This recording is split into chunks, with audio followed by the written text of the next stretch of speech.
Ok, está gravando. Fecha a porta aí, Henrique. Vamos lá.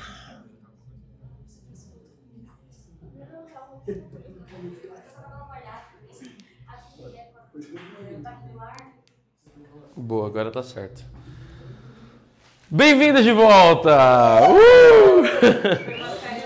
Férias prolongadas, na verdade a EBD ela já existia, na real. Já existia. Muitas igrejas têm escola bíblica dominical. Pra quem não conhece, essa é a Rose. Oi, Rose. Depois os outros... Vai, se apresenta. Cada um se apresenta aí pra todo mundo se conhecer. Vai. Gui? Vai, Gui. Sou Guilherme aqui. O que mais? Não, sei. Não sabia o que você conhecia. Ana Clara, Thaís, Rose. Mariane. É isso aí, eu sou o Marcelo. Então agora você não vai lembrar o nome de todo mundo, mas agora tá todo mundo devidamente apresentado. Enfim, basicamente a IBD ela já funcionava, a gente já teve alguns módulos. Se você procurar no YouTube também, você vai ver que tem alguns que estão registrados lá. Só que a gente ficou um tempo que a gente precisava se organizar em algumas coisas, então o primeiro semestre a gente não teve EBD, Escola Bíblica Dominical, né? E a ideia da Escola Bíblica Dominical é a gente se aprofundar e ir um pouco mais a fundo nas escrituras, porque a pregação de domingo, ela ensina, ela vai ensinar bastante coisa pra gente, mas ela não necessariamente vai aprofundar alguns temas. A pregação, ela tá ali se ocupando de anunciar a mensagem de Deus pro seu povo, de consolar, confortar, confrontar, mas...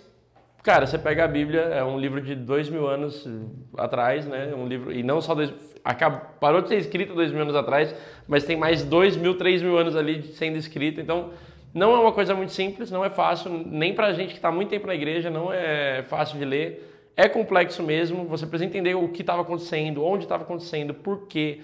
Então é difícil, a IBD ela tem a ideia de cumprir esse propósito. Porém, a gente vai fazer outro tema agora, que a gente vai falar sobre seitas e heresias, mas não só olhando para seitas e heresias, mas olhando para algumas doutrinas que a gente chama de heterodoxas também. São doutrinas que são parecidas, mas tem algumas questões que diferem um pouco daquilo que a gente acredita. Essa é a Isabela, minha esposa. Do que a gente acredita como sendo central a mensagem do Evangelho. Só que hoje, como a gente está começando, a gente vai basicamente fazer um panorama histórico de como tudo aconteceu. Na semana que vem o Henrique vai falar sobre a definição do conceito de seitas e heresias e a partir daí, aula por aula, a gente vai pegar algumas Igreja Universal do Reino de Deus. Vamos falar um dia sobre o movimento da palavra de fé, né, que engloba a Igreja Universal. Catolicismo, vamos falar do catolicismo. Espiritismo, vamos falar do espiritismo. Mormons, congregação, que a Aninha veio da congregação. Testemunha de Jeová. Entre outras várias igrejas, outros tipos de denominações que a gente conhece, igreja messiânica, e o que a gente vê de complicado biblicamente em relação à teologia deles, e também de parecido, para a gente conseguir entender o porquê a gente não assimila as mesmas doutrinas e o porquê que a gente pensa de uma forma diferente também. Enfim, só que hoje é basicamente aula de história. Quem gosta de aula de história? Nossa, você não gosta de aula de história? Gosta? Então tá bom. Uau, nossa, eu não vou mais dar aula. Gente, agora eu fiquei nervoso. Agora eu fiquei nervoso. Calma aí, logo a Rosi. A gente tá falando da Rosi ontem, falando, a Rosi ela chega, ela bota uma presença, meu. Que aí você já fala, meu Deus. Enfim, basicamente, olhando então uma perspectiva histórica, a gente vai começar de um conceito básico de que quando a igreja apostólica surge, a igreja ali, período dos apóstolos, Jesus morreu, ressuscitou, discípulos começam a levar o evangelho, surge a primeira igreja, a igreja apostólica. Era só uma igreja, tinham várias localizações, vários países, mas a ideia era de uma igreja. Ao longo do tempo, os cristãos nessa época eram perseguidos, eles eram tratados como uma seita judaica, então era um movimento que saiu do judaísmo, e por muito tempo eles são perseguidos pelo Império Romano, os cristãos são pegos e colocados como tochas para pegar fogo em Roma, são tacados no Coliseu para serem comidos por leões, enfim, era assim que funcionava. Até que lá no século IV, ano 327, se não me engano, 325, 324, alguma coisa assim, o nosso querido Constantino, ele vem e fala assim, ele era imperador de Roma, e Roma, vamos lembrar que era o Império Romano que estava acontecendo ali, e ele, como imperador de Roma, descriminaliza o cristianismo. Ele fala, não é mais um errado, então vocês não vão mais morrer ou serem presos por serem cristãos. E lá em 380 vem um outro cara chamado Teodósio, que no caso era o imperador à época, e o Teodósio ele oficializa o cristianismo como religião oficial do império. A partir daí começa a Igreja Católica Apostólica Romana. Então, 380 depois de Cristo, Igreja oficial do Império Romano, religião oficial do Império Romano, e começam cruzadas evangelísticas, aquela ideia de que agora como a igreja chegou nos altos magistrados e nos reis, então agora a gente tem poder, e a ideia é que a gente vai e leve isso para outros povos. E aí eu não vou entrar no mérito de como que a Igreja Católica ela levou os povos, mas o que eu quero deixar claro é que até 1047, se não me engano, 1054, até 1054 só havia uma igreja, a Igreja Católica.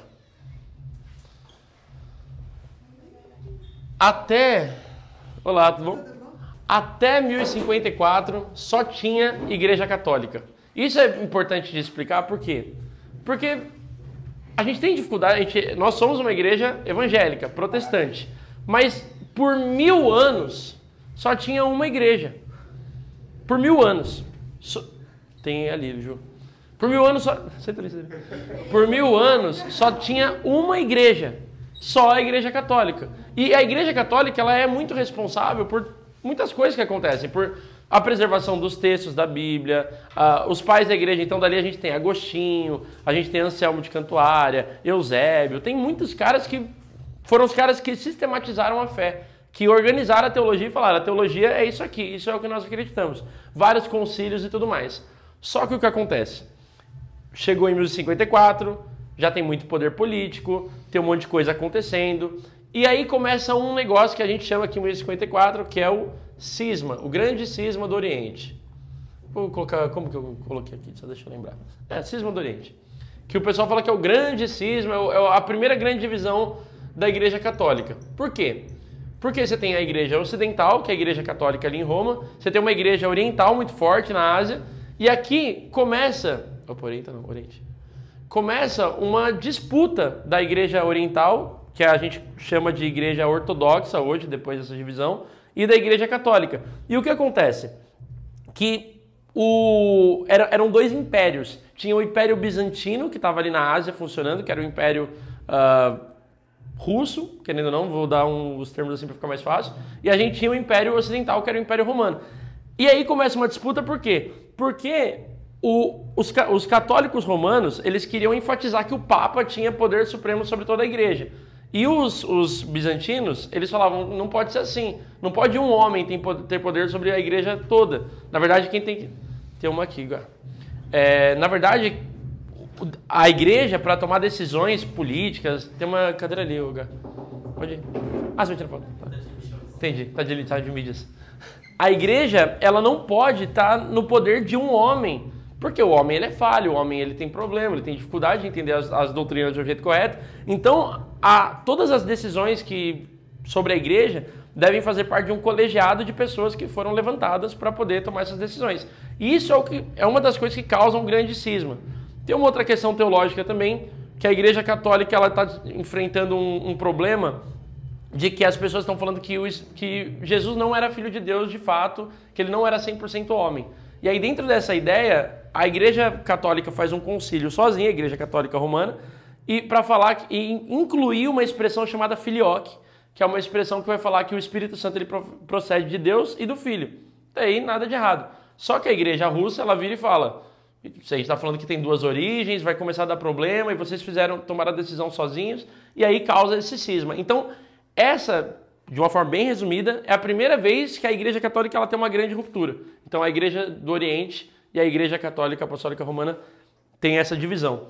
E a Igreja Católica vai continuar e continuar. Aqui, se vocês lembrarem bem, vem a Idade Média. E na Idade Média tem um sistema político muito forte ali, que é chamado de feudalismo. O que é o feudalismo? Tem poder quem tem mais terra, basicamente. E a Igreja Católica tinha muitas terras. Muitas terras.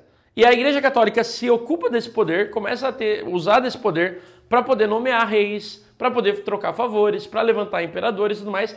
E aí causa um grande problema que a igreja, no caso, se mistura totalmente com o Estado. E aí o negócio começa a dar problema. Por quê? Porque quando mistura igreja e Estado, cara, o poder fica complexo. Por quê? Porque tudo referente a Estado, tudo referente a reis, tudo referente à política, a guerras e tudo mais, está aqui embaixo do poder da igreja. A igreja é que manda em todas essas coisas. Só que junto com todas essas coisas, e com o domínio da educação, da cultura, dos reis e de tudo, e domínio sobre todas as coisas, começam a ter alguns problemas teológicos. Por quê? Porque se você lembrar do Evangelho de Cristo lá atrás, o Evangelho nunca foi um negócio de domínio e de poder, de ação territorial, de reinado e tudo mais. Mas uma coisa muito mais sobre que enfatizava primariamente o sacrifício de Cristo, a humildade, o amor abnegado, o serviço ao outro e essas coisas. E aí começam a se levantar algumas pessoas, alguns padres católicos, para questionar algumas práticas da Igreja Católica. E entre essas práticas estavam a venda das indulgências, que era basicamente você paga para obter perdão dos seus pecados, já está diferente do que a Bíblia diz que é o perdão é pela graça. Você começa a ter alguns problemas, por exemplo, como venda de cargos, como luxos para o clero. E aí, qual que é o grande problema que acontece aqui? Que os padres começam a questionar. Então você começa a ter um movimento de vários padres em vários lugares diferentes, na Inglaterra, na Escócia, na Alemanha, que os padres eles começam a tentar propor algumas discussões. Entre esses, você tem o Wycliffe. Vale lembrar também que aqui a Bíblia ela só existia em latim. Puxa não tem aqui ainda. Puxa não, perdão. Buguei. Vale lembrar que a Igreja Católica as missas, os textos, a tradução da Bíblia era só em latim. Nessa época já ninguém mais falava latim. Então a pessoa ia para o culto, para a missa, ela ouvia a pregação em latim, não entendia nada, não tinha sistema de áudio. Então você tinha a igreja não só dominava culturalmente, como o que ela falava era lei, porque a Bíblia não era acessível a todo mundo, ninguém consegue ler a Bíblia, é um outro idioma, só quem domina é o magistrado. Aí alguns padres se levantam contra isso e começam a tentar adotar algumas práticas para alterar a forma... Tem uma aqui, Ju. Alterar a forma... Preciso de mais uma cadeirinha lá, Gu. Se for possível. Para alterar a forma como as coisas estavam acontecendo. E dentre essas coisas... Calma aí que meu TDAH bateu forte aqui, porque muita coisa acontecendo. É verdade. Dentro dessas coisas, a gente tem, por exemplo, o Wycliffe na Inglaterra. Pega um banquinho na outra... essa aqui pode pegar. A gente tem, por exemplo, o Wycliffe, que é um padre inglês, que ele vira e começa a tentar traduzir a Bíblia para o inglês. E todo mundo se opõe a ele e fala, não pode, porque você está dessacralizando a igreja.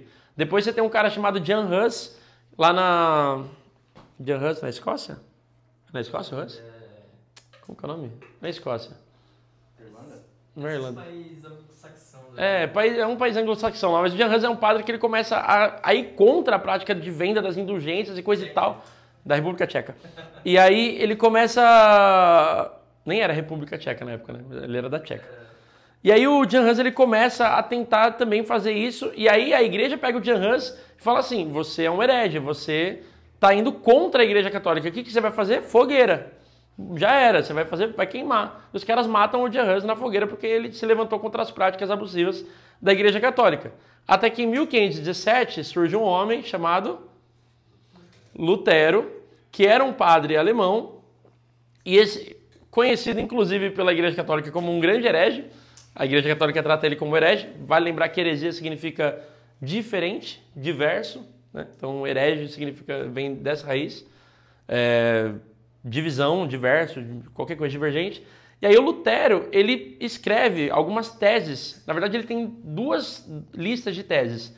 Uma que são as 95 teses, que são bem conhecidas, e ele tem também as 97 teses, que ele prega no mural da Capela de Wittenberg, na verdade era um lugar para discussão teológica, que ele fala, cara, tem algumas coisas que estão erradas nas práticas da Igreja Católica. Tem problemas, a gente está se corrompendo, a gente tem algumas dificuldades aqui que não deveriam estar acontecendo. A salvação, ela é pela fé. A salvação é pela graça mediante a fé. O justo vive por fé. A gente até vai ter Romanos 1:17 hoje, que é o versículo que Lutero lê e meio que desperta para entender. O justo vive por fé, não por obras, porque a Igreja Católica enfatizava muito que se você não tivesse obras, você não ia conseguir alcançar a salvação. Era uma soma de méritos entre o que eu posso fazer e o que Cristo faz por mim. E Lutero fala, não tem como ser isso, porque o homem ele é pecador. Ele necessita que Deus tenha toda a ação de salvação. E aí começa um problema. Só que o que era bom de Lutero aqui, e evitou ele de ir para... Fala aí. Só um detalhe, você falou que colocou num debate que as 95 teses, elas, no princípio, elas estavam em latim porque era para discutir entre a igreja, né? Exato. Então a atitude de Lutero não era revolucionar. Ele queria reformar a igreja porque ele acreditava que a igreja católica tinha algo de bom. Sim, fato. Não tinha uma atitude rebelde. Ele não queria dividir a igreja, ele queria propor melhorar a igreja. Falar, a igreja está caminhando para um lugar ruim e eu, como professor de teologia, quero auxiliar e promover um debate. Então Lutero não queria criar uma nova igreja, essa não era a ideia de Lutero. Muito boa colocação do Henrique. Só que aí o que acontece? Lutero dá a sorte de que ele tinha uma costa muito larga, ele tinha amigos príncipes e tudo mais, e até os papas, eram 3 papas na época, o que é um barato, assim, mas isso é papo para outra hora. É um barato que os papas, alguns papas juntam Lutero, pegam os escritos de Jan Hus, que foi queimado na fogueira, e vira e fala assim, você concorda com isso aqui? E o Lutero fala, sim. Aí os caras falam, herege, porque aquele foi condenado, então... Eu não sei se você fala, mas tem uma história que o John Hus ele foi queimado, né? E aí, antes dele ser queimado, tem uma profecia que foi atribuída pra ele que falam assim, hoje vocês queimam um ganso, mas daqui 100 anos Deus levantará um cisne e esse vocês não poderão queimar. E aí, Eita glória. finalmente, depois de 100 anos vem Lutero. Depois de 102 anos. 102 anos. Eu não sei se é verdade, mas se for... Eu vi que tem Caraca. muitas histórias, mas... Então se tem, legal. Mas enfim, e aí você vê como tudo, assim, a reforma ela é um movimento tipo muito orquestrado por Deus, a gente vê, porque ele não acontece só em um lugar, ele acontece em vários lugares da Europa ao mesmo tempo. Porque na Suíça, na Inglaterra já tinha acontecido o negócio do Wycliffe, na Tchequia o negócio de Jan Hus, ao mesmo tempo aqui com Lutero tem o Zwinglio na Suíça também já promovendo as mesmas coisas, mas alguns anos depois o Calvino ele vai fazer as mesmas coisas ali em Genebra. Então tem algumas coisas que estão acontecendo aqui ao mesmo tempo. Só que o Lutero, quando os caras condenam ele e falam, você é um herege, você vai pra fogueira, ele tem uma costa muito larga e os príncipes pegam e escondem ele num palácio aí, num castelo. E é onde ele faz a primeira tradução da Bíblia pro alemão. E aí, a partir daí, imprensa surgindo, começam a conseguir imprimir mais a Bíblia, os alunos começam a causar debate, e daí a gente tem a chamada Reforma Protestante, que na verdade não foi uma reforma, né? Porque nunca aconteceu essa reforma. A Igreja Católica não foi reformada, mas aconteceu um protesto. E daí, por que isso importa pra gente aqui agora? Porque a partir da Reforma Protestante, a gente tem algumas coisas importantes. Primeiro, todo mundo tem acesso à Bíblia, o que é excelente, ótimo, glória a Deus. A gente tem uma descentralização da sacralidade. Então, por exemplo, a Igreja Católica, ela não detém mais autoridade sobre as coisas por si só. Não é ela quem manda e desmanda, e sim a autoridade das Escrituras. Não é o padre que fala se está certo ou errado. Quem fala que está certo ou errado é a Escritura. E a partir daí, tem um surgimento das chamadas igrejas históricas, que a gente tem principalmente as igrejas anabatistas, que eram conhecidos como um movimento radical. Então, assim, foram eles que causaram mais uma ideia de quebrar imagem, quebrar vitrais e tudo mais, e sair causando uma revolução intensa. E também eles eram contra o batismo de crianças. Até aqui a Igreja Católica só batizava criança. E a ortodoxa também. Só que os anabatistas, eles surgem com essa ideia de que, por isso, anabatistas, que o batismo não pode ser de crianças, sim de adultos que têm condição de crer. Tudo baseado nesse conceito da reforma, de que a fé, de que a razão e tudo mais. Além dos anabatistas, você tem as igrejas reformadas, sendo uma das principais a igreja presbiteriana, liderada ali pelos reformados, pelos calvinistas e tudo mais, seguindo a doutrina de Calvino. Você tem, além da presbiteriana, você tem a igreja da Inglaterra, que é a igreja anglicana, que é uma igreja praticamente católica.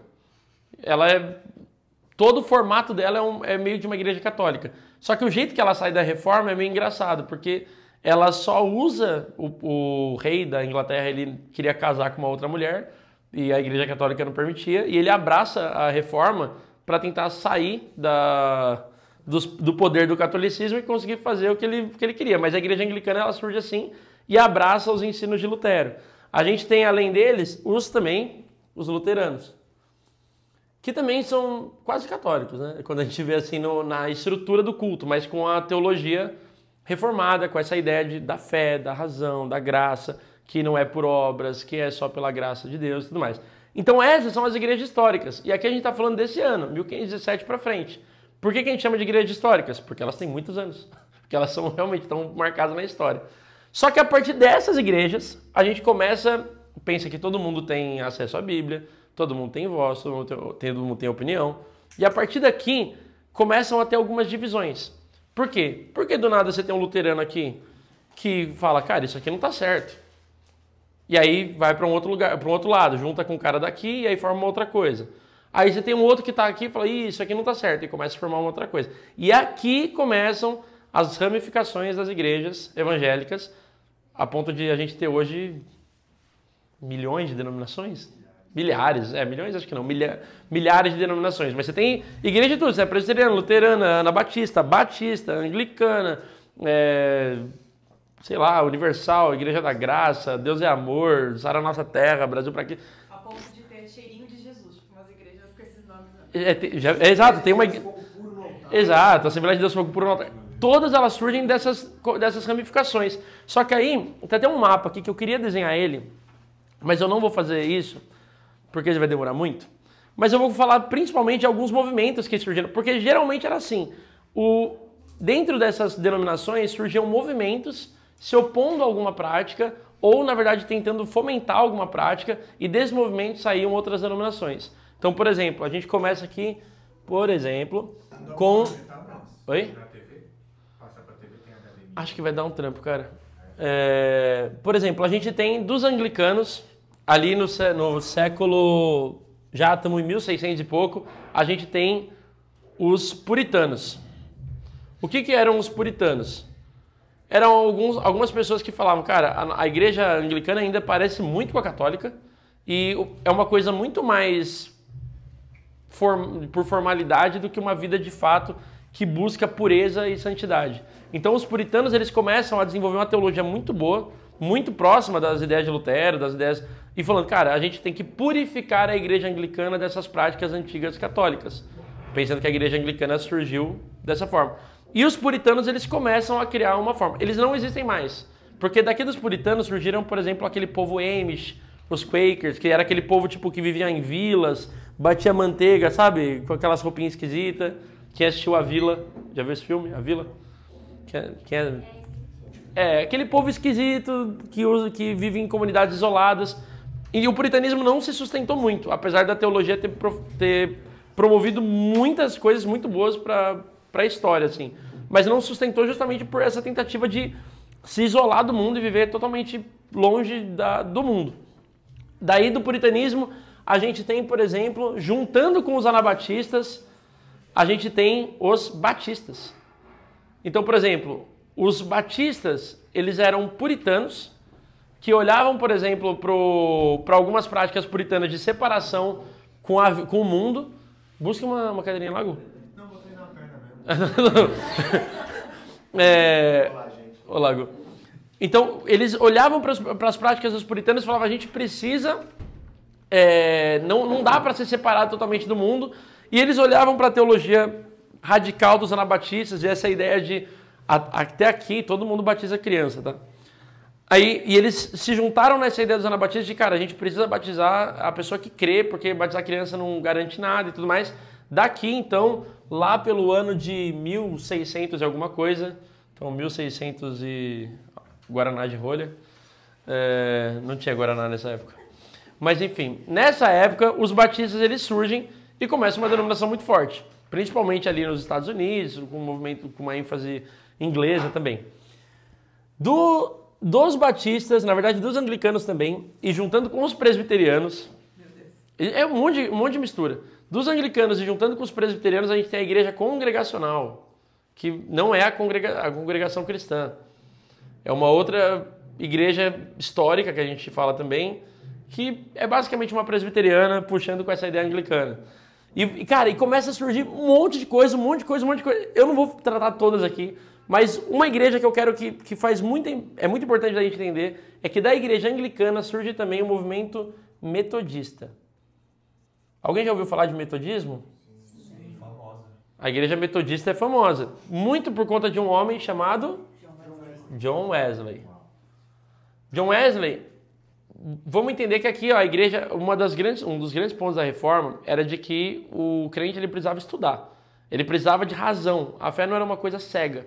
E aqui as igrejas elas começam a se mergulhar num extremo formalismo e começam a ser muito razão. E tanto que elas eram muito fechadas. Tanto que o John Wesley, ele é um cara que ele começa, dentro do anglicanismo, ele começa o movimento metodista buscando santidade também. Por que é metodismo? Por conta de métodos criados para obter santidade, no sentido, ele que começa a falar sobre o devocional diário, sobre você orar, sobre você ler a Bíblia todos os dias, porque isso é importante para a sua santificação e tudo mais. E o John Wesley, ele também começa uma coisa muito importante para o desenvolvimento da igreja e do metodismo também, que são as evangelizações em massa. O John Wesley, basicamente, ele sai da igreja, ele vai para a rua. Tanto que ele tem uma frase muito conhecida que ele diz que o mundo é minha paróquia. Ele começa a pregar em todos os lugares possíveis para poder salvar o máximo de almas possíveis. Então o John Wesley é um cara muito importante aqui para o nosso movimento. Mesmo porque é a partir do John Wesley e do metodismo que vão surgir muitas das denominações que a gente conhece hoje. Certo? Alguma dúvida até aqui? Estou tentando passar muito rápido porque é um negócio... Vocês viram que... Assim, não vou falar sobre todas, né? Mas... Algum comentário? Alguma dúvida? Uau. Nada? Tudo certo? Ok. Então, só que aí, além de tudo isso, pense que todas essas igrejas aqui continuam, com exceção dos puritanos que eles somem. Eles só morrem e ninguém continua. E aí, dos metodistas, agora começa a ficar legal a história. Por quê? Dos metodistas surgem, por exemplo, a igreja adventista. É uma que a gente vai falar também nesse negócio aqui. Por quê? Porque os adventistas... Vamos só pensar que aqui, vamos traçar uma linha. Que aqui a gente tem... A partir daqui a gente tem um negócio chamado de movimento restauracionista. Em que ano mais ou menos isso? Você sabe? Isso foi mais ou menos ali em 1800. Tá. Século XIX. Começo do século XIX. Vou colocar aqui... X1X. O que acontece aqui? E basicamente vocês vão ver que é uma regra na história da igreja. A igreja... Eu gosto de falar isso, eu falo bastante nos jovens, que nós somos balanças desequilibradas. Nós somos pessoas muito limitadas, a gente não tem a compreensão total da realidade, da ação de Deus. E acho que a gente sempre na tentativa de tentar consertar algumas coisas, a gente se lança para outros extremos. Então você vai ver ao longo da história da igreja sempre uma tentativa de retorno ao evangelho mais essencial e mais puro. Você vai ver isso nos pais da igreja escrevendo, a gente não pode perder isso. Depois você vai ver aqui no Cisma do Oriente, você vai ver a igreja ortodoxa falando, a gente não pode perder essa ideia do evangelho, então não dá para conviver com isso. Depois você vê Lutero olhando para Agostinho, que é um dos pais da igreja, que é de onde ele tira muita coisa dele, falando, a gente tem que voltar para a essência. Aqui usa na reforma todo mundo, a gente tem que voltar para a essência. É sempre isso. É sempre essa ideia de, cara, a gente precisa. E o movimento restauracionista, ele surge exatamente dentro disso. Cara, as igrejas deixaram o mover apostólico lá do começo, lá dos primeiros séculos, e se lançaram para outras coisas que não tem nada a ver. Então agora a gente precisa restaurar a fé e a igreja do jeito que ela era, do jeito que ela sempre foi. Então, dentro disso, só que aí tem um problema, que começam algumas pessoas a nortear sua teologia e sua vida e tudo mais por visões particulares, e não por resoluções coletivas, por discussões teológicas, mas por opiniões particulares. E o Adventismo, por exemplo, ele começa ali em 1830, quando um cara chamado William Miller, que, se não me engano, ele era um metodista, anglicano, metodista, não, eu acho que ele era até, tinha uma ênfase presbiteriana, não lembro, mas ele tem uma visão e ele fala que isso é 1840 ou 1834, não lembro. Ele anuncia, é isso aí. Em 1830 ele anuncia a volta de Cristo para 1843. Ele tem uma visão e fala, Cristo vai voltar em 1843. Por isso adventista, porque fala sobre o advento, sobre a vinda de Cristo. Então, os adventistas eles surgem da ideia do advento, de que Cristo vai voltar em 1843. E começa um movimento muito grande de restauração da santidade e tudo mais. Não, a gente tem que se preparar para a volta de Jesus, urgente, em 1843 ele volta. E aí começa a ter muito cuidado com relação até à alimentação, tanto que os adventistas eles têm muito disso até hoje.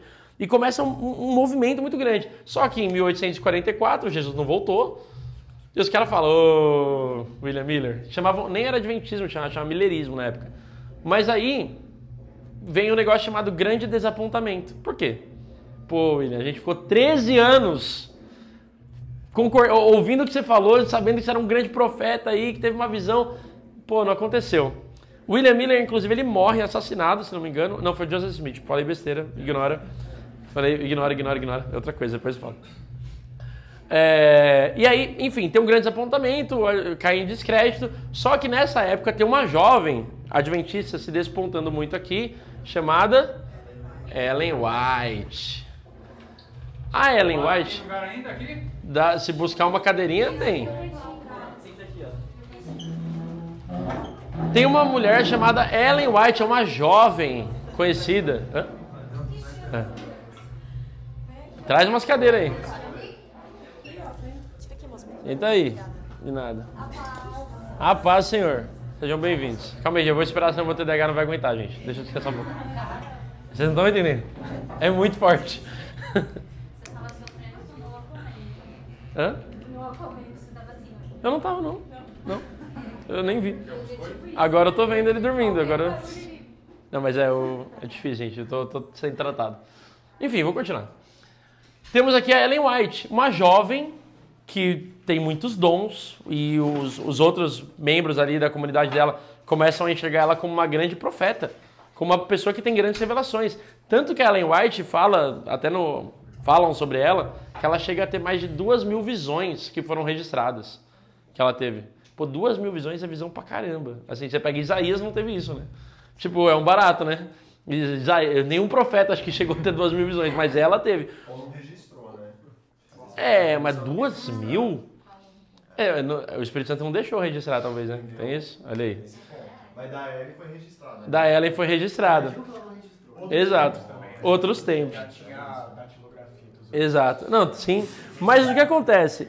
Ela tinha tantas visões e ela começa a ter uma visão muito específica e muitas coisas sobre saúde, sobre várias coisas, não tome café.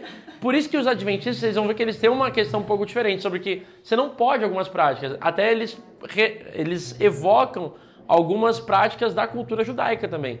Então, uma delas, a principal, que certo dia Ellen White está tendo uma visão do como que é o nome? Da presença de Deus, quadradinho. Não o tabernáculo. Da Arca da Aliança, junto com a lei. Junto com a lei. E aí ela vê uma luz divina iluminando o 7º mandamento, dizendo: guardarás o sábado. Não vai trabalhar no sábado. E ela pega isso e fala assim: lei. Isso é a gente. Então os adventistas eles vão voltar para isso. Agora presta atenção na parte importante. Tudo isso veio da cabeça de uma pessoa. Pode falar que é uma visão, que Deus inspirou, mas nesse módulo que a gente vai trabalhar de seitas e heresias, a gente vai ver que a maioria das seitas e heresias geralmente vem da cabeça de uma pessoa. Experiência, né? Vem da experiência particular de uma pessoa, das visões particulares de uma pessoa, e não, como a igreja oriental falava, de um colegiado de pessoas que sentaram, oraram, buscaram a Deus, leram, estudaram, discutiram e falaram: cara, a Bíblia está dizendo isso. Você vê que o que difere, por exemplo, a Reforma Protestante? Que aqui não foi só Lutero. Aqui era Lutero, era o Wycliffe, John Hus, o Zwingli, o Calvino, um monte de gente falando: a Igreja Católica está se corrompendo, a gente precisa resgatar o Evangelho. Outra coisa é quando uma pessoa tem um sonho e fala: Jesus vai voltar. E a Bíblia fala: como que a gente avalia uma profecia? Se ela se cumpriu ou não. Não cumpriu? Então a gente já podia descartar o nosso amigo Miller. A Ellen White, no caso, não eram só profecias olhando para o futuro, mas eram revelações para a vida cotidiana, para a vida prática. Também com a ideia de que o advento de Cristo estava muito próximo e a gente precisa fazer todas as coisas o mais rápido possível, porque Cristo vai de voltar. E, entre elas, voltar para algumas práticas judaizantes, não comer carne de porco, descansar o sétimo dia e tudo mais. Fala, Henrique. E a base dos reformadores era a Bíblia, né? Então, Exato. enquanto todas essas outras que surgem era com base em algo que ela sentiu, que viu, e tipo, era ela falando, não tinha nenhuma confirmação bíblica. E todos os reformadores, eles não falam, eu Não acho falam que de tem que si, ser né? isso. Eles falam, a Bíblia diz isso. Exatamente. Eu achei que era porque Deus descansou no 7º dia. Também, mas aí que tá, o 7º mandamento ele veio um pouco disso também. Porque é meio que um parêntese sobre o 7º dia. O descanso ele existe antes do trabalho, antes do cansaço, né? Viu um post do Efeito Prisma muito legal, falando assim, o descanso ele existiu, foi inventado antes do cansaço, porque o cansaço ele veio pelo pecado, né? Então o pecado existe, o homem ele tem que comer o pão pelo suor do rosto, mas o descanso existe antes. O descanso, ele, em Deus, é uma forma de você contemplar a criação. Então, e entender que quem traz provisão para você não é o seu trabalho, não é o seu cultivo, é o próprio Deus que te dá isso.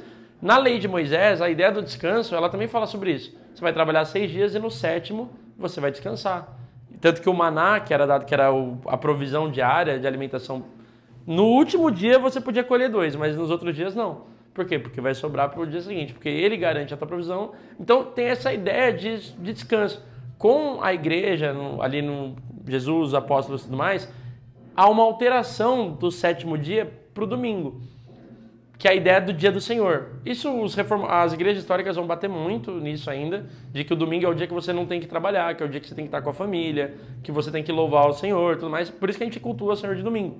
Mas a ideia não de que o 7º dia ele é uma coisa legal, legalista, obrigatória, mas numa ideia de que é um memorial de que Deus é a nossa provisão, que é o momento que nós cultuamos ao Senhor e nós alcançamos, na verdade, a sua graça e podemos desfrutar e contemplar de todas as coisas que Ele faz por nós, certo? Só que aí, o que acontece? A Ellen White já evoca para um lado mais legal da coisa. Isso é lei. A gente não pode ir contra essa lei. Não é o domingo, não, é o sábado, e porque foi dito lá que é o sábado, então vai ser sempre o sábado. Então você vai discutir com um adventista, a primeira coisa que ele vai falar vai ser o quê? O sábado do Senhor, não pode. Entendeu? A gente vai falar, mas é domingo, eu não posso cultuar o Senhor no domingo? Não, sábado, sexta, 6 horas, para de trabalhar. Enfim. Temos aqui o nosso adventista surgindo. É só sabatista. Sabatista. É. E outra, até às 6 do sábado também, porque depois tem síndese, né? Tem que vir. Exatamente, exato. Tem culto de jovens, não pode deixar de vir. E aí, ao mesmo tempo, a gente tem ali também em 1830, olha como 1830 foi um ano muito legal. Também em 1830, a gente tem um outro cara lá nos Estados Unidos chamado... Opa! Acabou a caneta aqui. Não. Donald Trump, não era ele. Esse aqui era o tataravô dele. A gente tem o nosso amigo Joseph Smith Jr. É quase eu, né? José Júnior. Olha aí. Olha só. Joseph Smith Jr. Separados pelo Smith. Meu nome é José Marcelo Brandão Júnior, entendeu? José Júnior. Enfim. Gente, desculpa. Eu sou... gente, exato. A gente tem aqui o Joseph Smith. E o Joseph Smith... Ele, no caso, também tem algumas visões de alguns anjos que trouxeram um livro com folhas de ouro, iluminando e trazendo uma nova doutrina, uma doutrina restauracionista do Evangelho Real. E nesse livro falava que, inclusive, a Nova Jerusalém era nos Estados Unidos. Exato, essa é uma das coisas dessa religião, que a Nova Jerusalém era nos Estados Unidos e de que tinha algumas coisas que eles deveriam mudar na forma como o Evangelho estava sendo pregado. Mais pra frente, a poligamia é mais liberada nessa época pelos praticantes dessa religião que ele vai fundar, entre várias outras coisas. Qual que é essa religião? O mormonismo. A Igreja dos Santos... A Igreja de Jesus Cristo dos Santos dos Últimos Dias. A igreja é bem bonita. Roupinha branca, calça e aquela bolsinha de lado. E o... Chama de elder, né? Hã? Chama de elder. Elder? Ancião, sim. Então, mas aí surge aqui a igreja Mormon, que é uma igreja que enfatiza muito essa ideia de que também Cristo está voltando, são os santos dos últimos dias, e Cristo está voltando muito iminentemente, mas a verdade é que Ele não quer que você viva do jeito que há 1.500, 1.800 anos de história definiram que é o jeito correto, leram a Bíblia pra caramba pra falar, não, eu estou falando que é desse jeito, e aí muitos seguidores vêm e formam o mormonismo. Só que dentro desse aspecto, começam várias questões problemáticas e tudo mais, até que em 1844, o Joseph Smith é assassinado. Olha também, em 1844 acontecendo grandes decepções aí para as pessoas. Mas ele é assassinado, não vou entrar muito nisso, mas a igreja Mormon se mantém. Vem, acho que um irmão da igreja que continua o legado do mormonismo ali, do Joseph Smith. Mas, para vocês entenderem, aqui surge a igreja Mormon. No meio disso tudo, na verdade um pouquinho depois, a gente tem em 1859 uma igreja chegando no Brasil, que é a igreja presbiteriana. Você vê como a igreja presbiteriana ela é antiga aqui no Brasil. Em 1859, a igreja presbiteriana chega por meio de um cara chamado Ashbel. Vocês vão ver, se vocês forem numa igreja presbiteriana, provavelmente vai ter um quadro dele falando dele lá. Ashbel Green Simonton. O Simonton é um missionário americano que, no meio da igreja presbiteriana americana, ele vira e está tendo um grande movimento de igrejas evangélicas já querendo vir ao Brasil. E ele fala, quero vir para o Brasil, quero ir lá estudar, fundar uma escola, uma igreja, etc e tal. E ele vem para cá e começa a igreja presbiteriana aqui no Brasil, no Rio de Janeiro. Foi a primeira protestante aqui no Brasil? Há controvérsias, mas sim. Já devia ter antes. Tinha antes, mas assim, registrado é a primeira, entendeu? Tipo, junto com isso, existem outros missionários que estão vindo de várias partes do mundo, assim, pro Brasil. Tem os huguenotes, por exemplo, que já tinham vindo ao Brasil antes de foram assassinados, que eram... Os huguenotes, eles eram calvinistas ali do século XVIII, que eles já vieram pro Brasil, só que aqui imperava a igreja católica, os caras chegaram, tentaram evangelizar e mataram eles.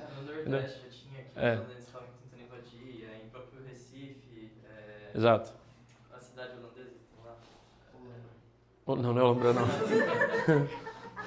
Mas tem uma cidade holandesa que tem lá também, então já tinha influência protestante lá, e até no Rio de Janeiro mesmo já tinha algum tipo de dominação, que não era parte do Rio de Janeiro. Exato. Só que a igreja católica era muito forte, por quê? Por conta do Império. Então a gente tem aqui o Império ainda, né, católico e tudo mais. E aí tem uma questão sobre os presbiterianos que é bem interessante, que o Império, o Brasil Império, ele era muito formado por pessoas que eram da prática maçônica. Então você tinha os grandes imperadores e reis e pessoas importantes, eram todos maçons. E os americanos também tinha muito, só que naquela época diziam que os maçons, eles eram todos, era só uma fraternidade, todo negócio, era uma coisa meio um grupo de pessoas que se ajudavam, etc e tal. Então, quando os presbiterianos vêm para o Brasil, eles acabam, porque tinha uma ênfase muito forte na razão, no auxílio mútuo, na comunidade e tudo mais, no estudo, eles acabam ficando muito amigos dos maçons. E aí os presbiterianos, eles criam uma amizade. Não estou falando que presbiteriano é maçom, gente. Meus pais são presbiterianos. Não. Eles não vão te contar. Eles não. Mas aí que tá, os presbiterianos, eles começam a ter era um jeito também deles tentarem dialogar com a elite brasileira na época para conseguir fomentar o serviço missionário aqui. Então vinham muitos presbiterianos americanos que eram maçons. E a igreja presbiteriana se desenvolve, querendo ou não, nessa ideia de fraternidade, coletividade, etc e tal, com muitos pastores que eram maçons. Só que um pouco mais pra frente, que vai ser lá em... eu não coloquei a data aqui, mas vai ser um pouco mais pra frente, tem um cara chamado Eduardo Carlos Pereira, que ele começa a ter algumas discussões aqui com os presbiterianos, o nosso Dudu. Ele começa a ter algumas discussões presbiterianas falando a igreja presbiteriana ela sofre muita influência dos Estados Unidos e a gente precisa de uma igreja que olhe para a cultura brasileira. Não tem como a gente ficar sendo governado por gente que está lá fora. Não tem como todos os pastores aqui serem americanos, a gente precisa de pastores brasileiros. Oi? Foi em 1903, tá? 1903, muito obrigado. E o Eduardo também ele tem um grande problema com os maçons. Ele fala, vocês abraçarem a maçonaria faz com que vocês corrompam o Evangelho de Cristo. Porque não é um Evangelho... É igual aqui, para vocês terem ideia, os adventistas até hoje, eles tratam os escritos de Ellen White como inspirados divinamente. Eles não colocam como o mesmo peso da Bíblia, mas é tipo... Mas na prática colocam. Mas eles dizem que, além da Bíblia, os escritos de Ellen White também são canônicos, são santos, são inspirados. Até hoje? Até hoje. Eles não vão falar que sim, mas na prática eles vão viver assim. Também depende muito do adventista que você fala. Exato. Porque tem alguns que tipo, nem sabem a própria história da igreja deles. Sim, tá É. lá. Então, dependendo com o que você fala, tem... Exato. Muitos pesos, mas na prática a instituição Igreja Adventista tipo, fala que é abaixo, mas na prática... É a mesma coisa da Igreja Católica, por exemplo. Porque a Igreja Católica, qual que era o grande problema que os reformadores bateram também? Que na Igreja Católica, eles tinham a Bíblia, o magistrado, e o Papa como autoridades iguais. Então, se o magistério e o Papa dissessem diferente da Bíblia, tudo bem. Então, a Bíblia é anulada. Então, os reformadores, o grande ponto dos reformadores foi falar assim, a Bíblia é a única autoridade de fé e regra geral de fé e prática. A Bíblia é o que vai nortear o que a gente tem que fazer. Então, a ideia do sola escritura ela é muito forte. Se for Bíblia, por isso que a gente tem as 5 solas, só para lembrar. Sola fide, sola gratia, solos Christus, soli deo gloria, sola escritura. São somente Cristo salva, somente pela graça, somente pela fé, somente a escritura, somente a Deus a glória. Qual que é a ideia? De que se for Cristo mais alguma coisa, se for Bíblia mais alguma coisa, se for graça mais alguma obra, não serve, não é evangelho. Então, por que a gente começa a ver em algumas coisas aqui? Que as grandes divisões vêm quando alguma pessoa vem e coloca uma coisa a mais aqui. Não, amigo, isso aqui não é... É Bíblia mais alguma coisa, é Bíblia mais Ellen White, é Bíblia mais o Livro dos Mormons, é Bíblia mais maçonaria. Então, daqui o Eduardão, ele causa um problema aqui na igreja presbiteriana, e ele vai falar, a gente está se corrompendo porque a gente está abraçando os maçons e isso não é cristianismo. E aí surge a igreja presbiteriana independente. Então, bem no comecinho do século passado, a igreja presbiteriana independente surge justamente nesse cisma. Por quê? Porque apesar deles, da presbiteriana normal, falar, maçonaria não é o que a gente crê, eles se posicionaram, eles não expulsaram alguns pastores que eram maçons. E aí a igreja presbiteriana independente se forma... Porque eu acho que na maçonaria tem várias religiões. Tem várias, exato. Quer dizer, eu não sei, né? Mas assim, você não entra ali porque você é X ou Y. Não, você entra como uma comunidade de auxiliadores, uma fraternidade, entendeu? É tipo jiu-jitsu. Na medida que você cresce na maçonaria, ela vai tendo aspectos religiosos. Exato. Ela começa a misturar algumas coisas. Então, a maçonaria é um grande mistério, mas algumas coisas Até que porque vai... todo mundo que tá dentro, ninguém fala, exato. Você Você vê que... Vazou. Mas é uma loucura o vídeo, né? Você viu? Não, tipo, tem umas espadas, umas estrelas, uns negócios. É o pai do menino, né? O menino vai mostrar uma loja maçônica e o pai não fala o que Não fala tudo, é. A questão... A maçonaria, à medida que você cresce, ela se torna uma religião. Ela tem ela tem aspectos religiosos dentro dela que são realmente bem complexos do pastor ser maçom. Sim, é que... Exato. É que a gente não tem como entender o que acontece lá dentro e é muito complexo, tanto que aí tá o ponto. O evangelho ele é muito aberto, a Bíblia é muito clara. Qualquer coisa que esteja oculta, a gente falou isso em outro módulo, qualquer conhecimento oculto que você precisa alcançar para ter uma nova iluminação espiritual, para alcançar um novo favor de Deus, uma outra, sei lá, qualquer coisa assim que seja muito escondida, cara, desconfie. Seja fora da palavra. Seja fora, porque o evangelho ele é claro, ele ilumina, ele deixa muito, a gente falou sobre isso ontem na pregação, né? Ele ilumina, ele deixa muito claro o que é para ser feito, como deve ser feito, o que Deus quer. Por mais que a gente não vai entender muito bem 100% a totalidade de um Deus eterno, perfeito, santo, justo, mas sempre que tem alguma coisa oculta, cara, tem alguma coisa a mais, tem alguma coisa oculta, tem um conhecimento superior, já começa a ficar complicado. E aí, depois de alguns anos, porque viram o cisma que a IPI causou, a igreja presbiteriana ela acabou expulsando os pastores maçons. Por isso que eu falo que a igreja presbiteriana não é, nossa, são maçons até hoje. Mas tem muita gente que ainda fala, não, eles têm alguma ligação, mas eu acho difícil. Aí, tanto presbiterianos que a gente conhece, Fernando Dias Lopes, o Jeremias Pereira, Ronaldo Lidório, Emílio Garófalo, pastores assim, cara, você falar que esse cara é maçom, sei lá, eu ia ficar muito chateado. Mas falar que o Hernando Dias Lopes é maçom ia ser muito estranho pra mim. O cara é Bíblia. Pô, como que você vai falar que um cara desse é maçom, né? Mas enfim, aí em 1870 ainda, vamos lá, que é importante, a gente saiu aqui, voltou um pouquinho, 1870, surge, aqui dos adventistas, surge uma galera, lá nos Estados Unidos também, os Estados Unidos é berço de um monte de coisa, né? Um cara chamado Charles, nossa, tá ruim esse caneta já, Charles Taze Russell. O Charles, ele é conhecido por fundar o quê?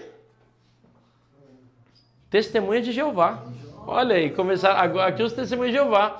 1870, surgindo dos Adventistas, depois também dessas grandes tristezas que aconteceram aqui, do grande desapontamento. Em 1870, o Charles Taze Russell, ele começa a rejeitar uma coisa que aqui já era tão tranquila, ninguém discutia, que é o conceito de trindade. Ele começa a falar, não, Deus não é três, isso aqui foi criado pela igreja, isso não é uma coisa que está clara na Bíblia, porque a Bíblia nenhuma, ela dá sinais, mas ela não fala, Deus é três. Isso é uma doutrina que foi entendida pela igreja ao longo dos séculos. E a gente crê num Deus que é três, amém? Já tivemos essa aula. Mas o ponto é que ele começa a rejeitar e falar isso. Não, e outra coisa que piora é que ele fala, Jesus não é Deus. Agora entendam, por que quando a gente fala, testemunha de Jeová é crente? Não! Por quê? Porque não crê que Jesus é Deus. Nós cremos que Jesus é Deus. Por que é testemunha de Jeová? Porque o Deus do Antigo Testamento é o Deus que deve ser seguido e o Deus do Novo, que é o que eles separam, não é um verdadeiro Deus. Ele é um profeta, ele é um semideus. Está abaixo de Deus. Eles inclusive falam que Jesus é o arcanjo Miguel. É um Deus menor, ele está abaixo em hierarquia. Então, algumas coisas começam. E além disso, eles também vêm nessa ideia de precisamos resgatar o evangelho original. Daí surge os nossos TJ. Meu, alguém pega uma caneta azul pra mim, por favor, aí, né? Era na armário. Por gentileza. Nossa, mas tem um outro.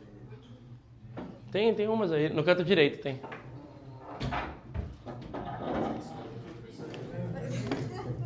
Hã?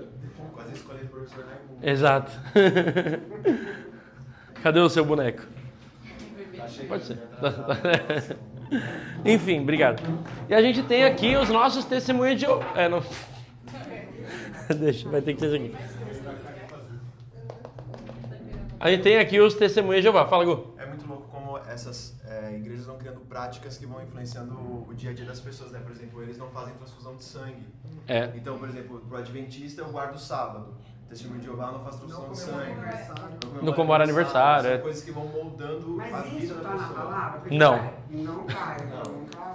Eles usam... Aí tá o ponto. É porque a gente tem aniversário também. Então, Não, mas o problema do sangue. então, qual que é a questão? Até porque a transfusão de sangue salva a vida. Qual que é a grande dificuldade? Como que a gente entende o Evangelho? A gente entende a Bíblia olhando para um negócio que a gente chama de sã doutrina, uma doutrina correta. E quem testifica que a doutrina está correta? A própria Bíblia, porque a Bíblia interpreta a Bíblia. E tem uma regra na teologia que a gente fala, não pode fazer doutrina de um versículo. Um versículo não faz doutrina. Na teologia a gente aprende isso. Uma doutrina é formada por uma junção de versículos e contextos e um entendimento claro na Escritura. Por isso que quando alguém vira e pega um versículo e fala doutrina, cara, não dá. Pode ser discutido, pode ser entendido, mas você levar isso como uma prática legal, tipo uma prática legal no sentido de lei mesmo, vira uma regra, fica muito difícil. Por exemplo, a gente fala sobre santidade, a gente fala sobre pureza sexual, a gente fala sobre Cristo ter morrido, nasceu de uma virgem, ressuscitou, que Ele é o único Deus, que não há outro Deus. A gente fala de todas essas coisas, porque isso está muito claro. Mas tem algumas coisas que são muito difíceis de interpretações, que as pessoas do nada pegam um versículo que ela interpretou à sua maneira e ela cria uma doutrina. Por exemplo...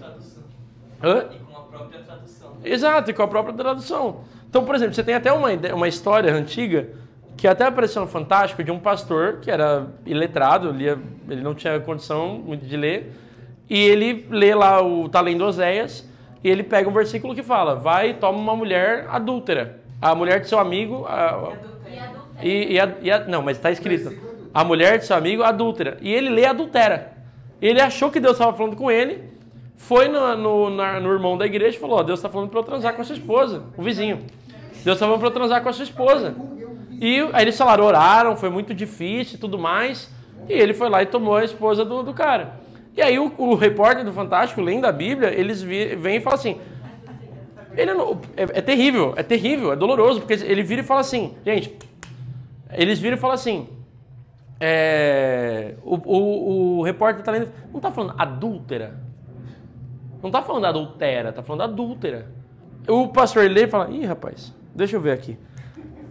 Você vai falar como? Então, assim, de uma interpretação equivocada, de uma falta de noção teológica, de falta de olhar para a história da igreja.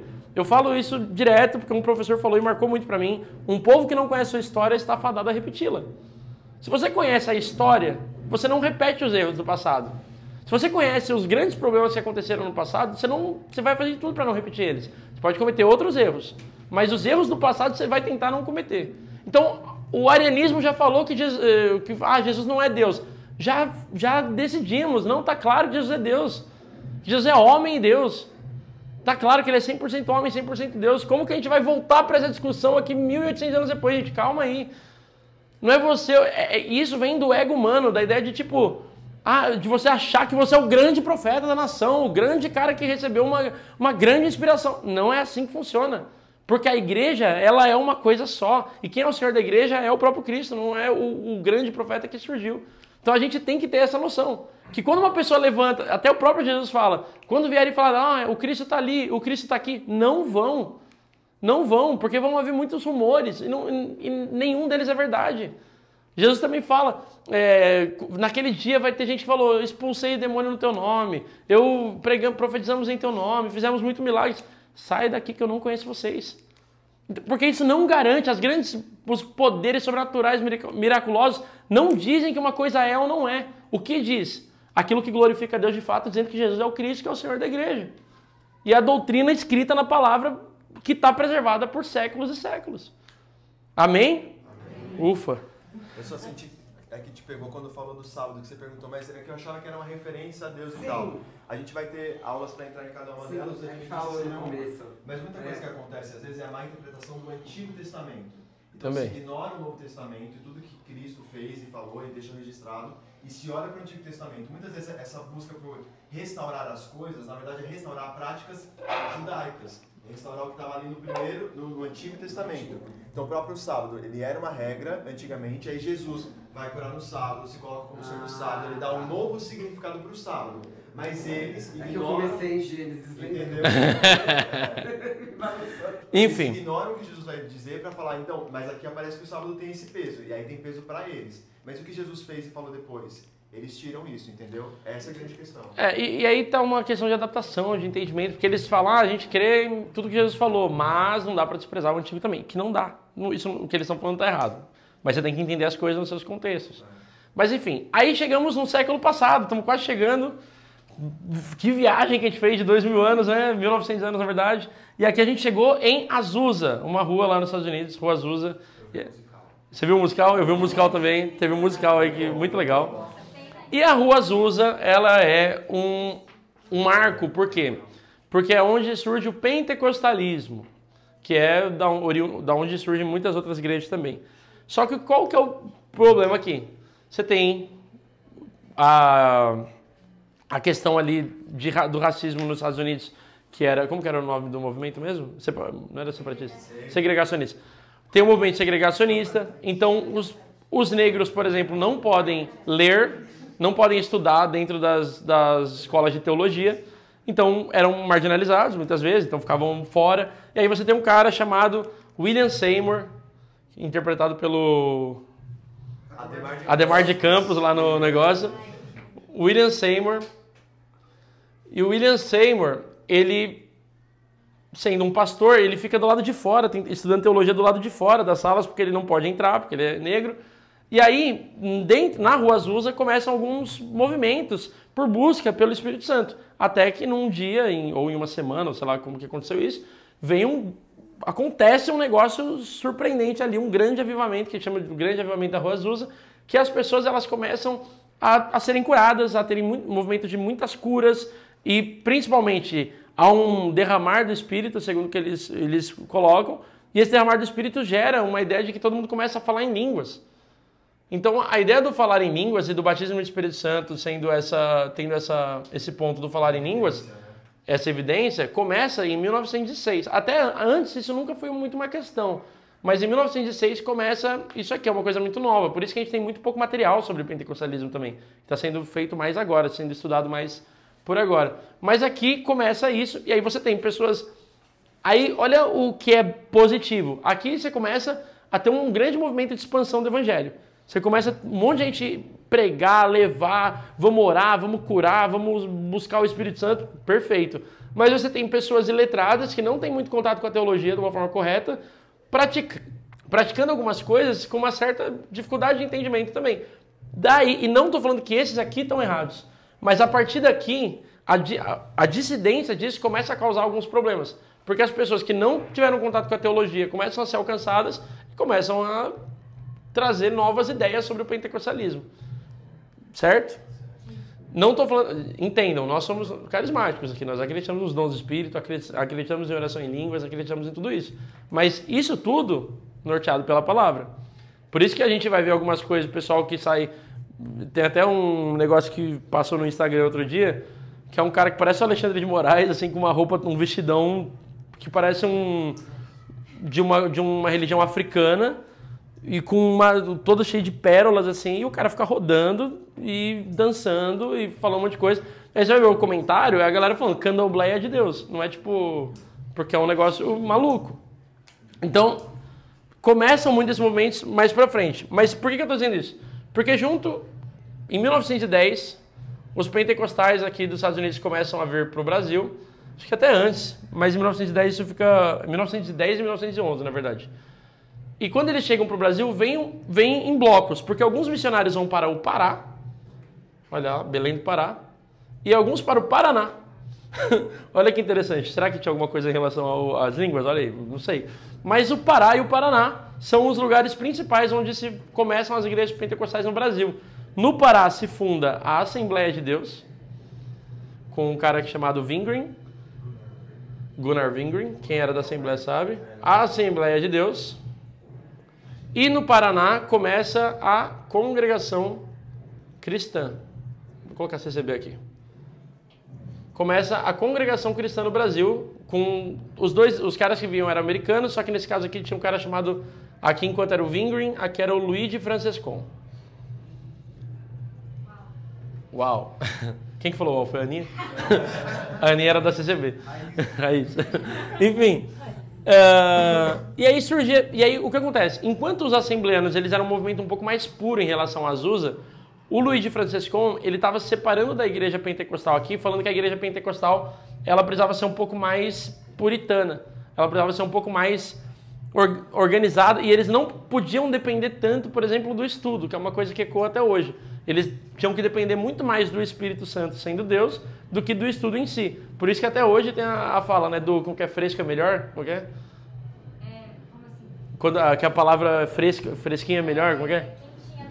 Quentinha do céu, pão quentinho do céu, que é aquela ideia de tipo, você não precisa estudar para preparar uma pregação. Você não precisa necessariamente, você precisa ter conhecimento, mas o Espírito Santo ele vai te revelar na hora. Então, tem uma cultura que se difundiu na CCB de que os anciãos, lá que eles não têm pastores, mas os anciãos, eles não precisam preparar um sermão.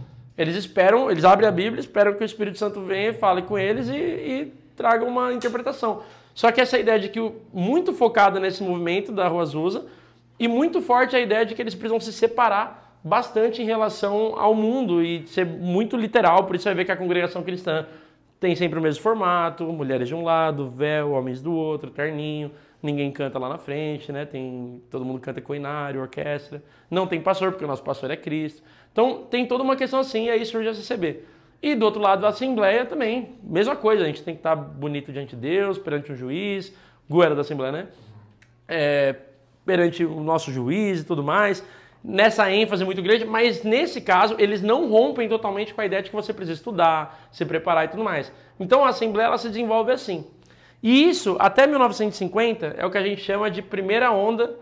Nossa, tá tudo ruim essa esqueleto. De primeira onda do avivamento. Do avivamento não, primeira onda, vamos chamar só de primeira onda. Do pentecostalismo, primeira onda. Então é um momento que todo mundo começa a andar, a caminhar, a levar o evangelho, a necessidade do batismo do Espírito Santo. Falei, 5 minutos, meu Deus, tá. Vai dar bom, vai dar bom. E aí, a gente tem mais 2 ondas, que a gente chama de a segunda e a terceira onda, no caso. A segunda onda, ela vai enfatizar uma coisa e a terceira, outra. Na segunda onda... Ela vai ser curta. Vai? Não, tá bom. Não, tudo bem, mas dá pra resumir em 3 minutos. Porque até 1970 aqui, que é a segunda onda, a gente tem algumas igrejas começando a não só se preocupar com essa busca pelo Espírito Santo, mas principalmente com a necessidade de mostrar que o Espírito Santo ele cura. Então existe uma grande ênfase na cura divina aqui. E daqui começam a surgir outras igrejas, por exemplo, a Deus é Amor, que se você for na Deus é Amor, que a sede deles é aqui na Moca, você vai ver uma parede com bengalas e muletas e coisas vomitadas, porque enfatizando as curas que Deus fez ali de pessoas possessas. Tem a ideia também de que começam moveres muito sobrenaturais em relação a batalhas espirituais, que eu não vou escrever aqui, mas batalhas espirituais, possessões demoníacas e tudo mais, e principalmente o movimento no rádio. Essas igrejas começam a migrar para o rádio para tentar fazer mais fiéis e tudo mais. Até aqui você começa a ter algumas questões complicadas, mas o negócio fica ruim mesmo a partir de 1980 ali.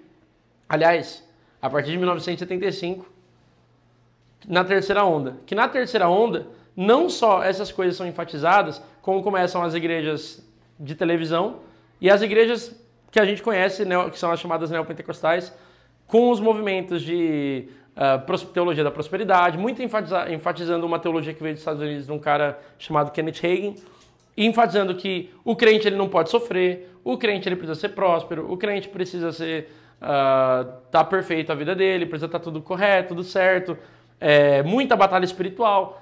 Daqui, nesse movimento, começa Igreja Universal. Para quem não sabe, o Edir Macedo, da Igreja Universal, ele é cunhado do R.R. Soares, da Igreja Internacional da Graça, e ele era o antigo pastor do Valdemiro, da Igreja Mundial do Poder de Deus.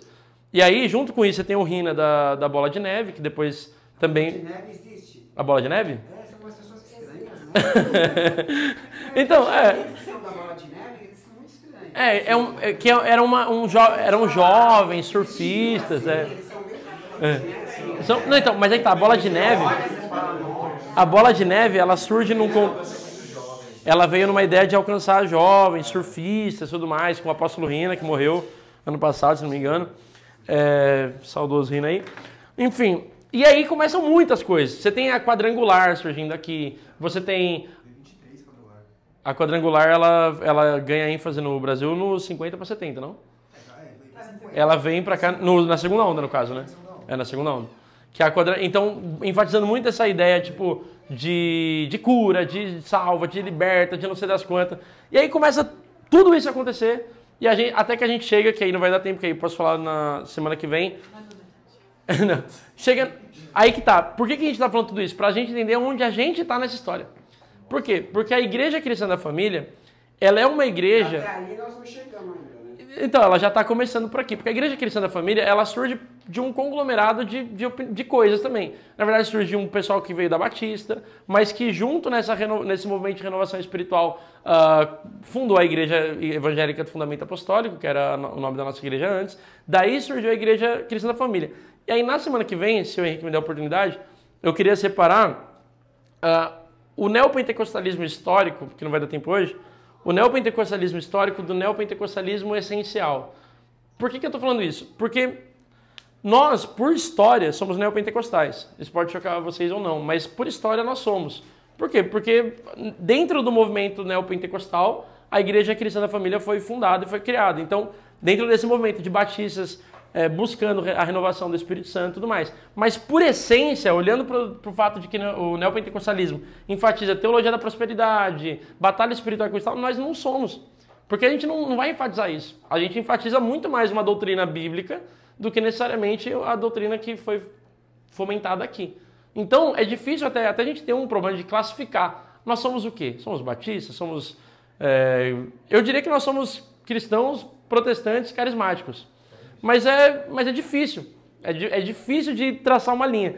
Por isso que eu estou tentando criar essa divisão para poder explicar por que nós historicamente somos neopentecostais, mas não em essência, porque o neopentecostalismo em si, ele não vai falar disso aqui. Ele vai falar que é isso aqui mais a batalha espiritual, a libertação espiritual. É isso aqui mais uma oração que vai vir, vai expulsar todos os demônios e vai deixar você tinindo. Entendeu? Então... é uma outra coisa que a gente vai ficar para a aula que vem, porque daqui a pouco começa o culto. Algum comentário ou dúvida? Nada? Eu tenho uma dúvida. Fala aí. Mas voltando lá para o começo. Fala aí. Qual que é o principal argumento que a gente poderia usar quando o católico usa aquela questão de Pedro, você vou afirmar a pedra, não sei o quê. Os católicos vão falar que o Pedro foi o primeiro papa. Isso, Mas os papas, eles só são instituídos ali no século V. Pelos pais da igreja, eles começam a falar que tem que ter um líder supremo na igreja católica. Exato. Aí você fala, em 500 anos não teve um papa. Por que Pedro foi o primeiro papa? Não faz sentido. Pedro, ele recebeu uma autoridade apostólica ali no começo para fundamentar a igreja, para começar a igreja, organizar a igreja. Mas mesmo o próprio Pedro, ele morre, né? E depois outros líderes ficam no lugar. Ele fala Exato. ele pede, depois fala, sai Satanás. Quando você estuda essa coisa sobre essa rocha edificaria a minha igreja, não é sobre Pedro, é sobre a revelação de que Cristo é Filho de Deus. Que é nesse momento que acontece, né? Quem que falam que eu sou?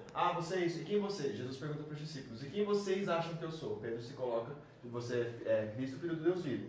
Então Jesus vai falar sobre essa rocha, que é a revelação de que eu sou Filho de Deus, eu vou edificar a minha igreja. Não sobre Pedro, entendeu? Até a palavra na tradução é diferente.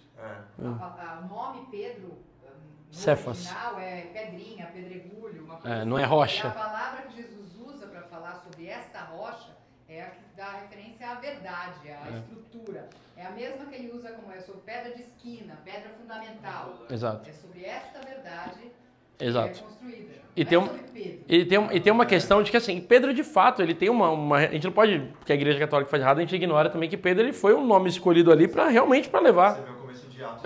É Pedro. Pedro, ele começa, depois ele transiciona para Paulo ali em Lucas, mas a ideia é de que, assim, Pedro em si mesmo, ele é um homem falido, pecador, que a Bíblia faz questão de deixar claro que ele tropeça, que ele cai, que ele não tem condições de sustentar tudo aquilo. Que quem sustenta, quem comissiona ele é o próprio Cristo, que é a verdadeira rocha. Né? E é toda uma coisa, né? Porque se você pensar na presciência de Deus, Jesus sabia exatamente quem era Pedro, né?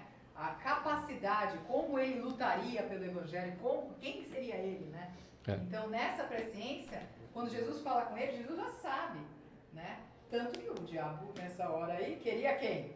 Queria peneirar Pedro, né? Queria pegar Pedro. E a própria igreja não reconhecia ele também como papa, sei lá, porque Paulo mesmo confronta ele dos erros. Então Exato. Ele é papa, como que ele é papa, ele é confrontado pelo próprio... Na Bíblia, Paulo está lá falando, confrontei ele por práticas erradas. Se ele é o cara que manda e desmanda na igreja, como que ele pode estar errado? Porque até aqui, a igreja católica dizia que o papa era infalível, que ele não pecava. Então não faz muito sentido, né? Essa discussão é maravilhosa, né? Quando você pensa na discussão dos dois, você fala, não dá para um cara só resolver tudo. Não dá, Você vê esses, que tinham os dois lá. Exato. Discutindo. Inclusive o próprio Pedro depois, nas cartas, ele fala, os escritos de Paulo são difíceis, mas são corretos. Um valida o outro, mesmo sabendo que os dois são homens. Então, mais algum comentário? Jesus vai dizer assim, né, que vai dar a chave de abrir o reino. Essa chave de abrir o reino é a pregação do evangelho. Então, quando realmente você estuda, o texto está apontando para a rocha é a verdade, a chave que abre o reino é pregar o evangelho. Não é que Pedro recebeu uma chave que estava na porta do céu, abrindo quem entra e quem sai. Show. Rapaziada, Rapaziada, tempo. Ó, culto vai começar. Vamos orar para encerrar aqui. Dúvidas ou comentários, manda no grupo. Quem não está no grupo, fala com o Henrique, que o Henrique vai colocar vocês no grupo. Tá bom? E aí, da EBD, você com certeza tem que estar lá. Pedi pro Gui mandar no recado. Tá bom, então você tá no grupo dos recados da igreja? Tá, então tá bom. Então, ou a gente coloca no aplicativo também para vocês entrarem no grupo. Tá. Então fechou. Senhor, muito obrigado pela oportunidade de estar aqui, pela volta da EBD, pelo estudo, Senhor, pelo Senhor capacitar a gente, iluminar nossas mentes com o Teu Espírito, para que a gente possa conhecer a história, para que a gente possa conhecer a Tua história de ação no mundo, Senhor. Nós sabemos que o Senhor, nós não estamos isolados de tudo que acontece. O Senhor tem uma história, o Senhor está fazendo coisas, o Senhor está produzindo coisas, o Senhor está gerando o Seu reino, Pai. E nós queremos ser parte disso e nós ficamos felizes por poder aprender sobre isso. Eu peço que o Senhor ilumine a mente de cada um, que o Senhor capacite cada um a cada vez mais, que as pessoas tenham vontade e desejo de aprender mais a Tua palavra, de aprender mais a história do cristianismo, dessa religião que mais do que uma religião é o poder do Senhor para a nossa salvação e que isso seja cada vez mais fomentado no nosso meio também, porque a gente sabe o quanto que isso é importante, Pai. Cuida de cada um, que seja um culto que a gente possa oferecer a Ti com o coração aberto, com o coração livre, que a gente possa adorar o Senhor de todo o nosso coração, em espírito, em verdade e com liberdade, Pai, para que a gente possa ouvir também a Tua Santa Palavra e que ela fale aos nossos ouvidos, Pai, em nome de Jesus. Amém. Bora, rapaziada!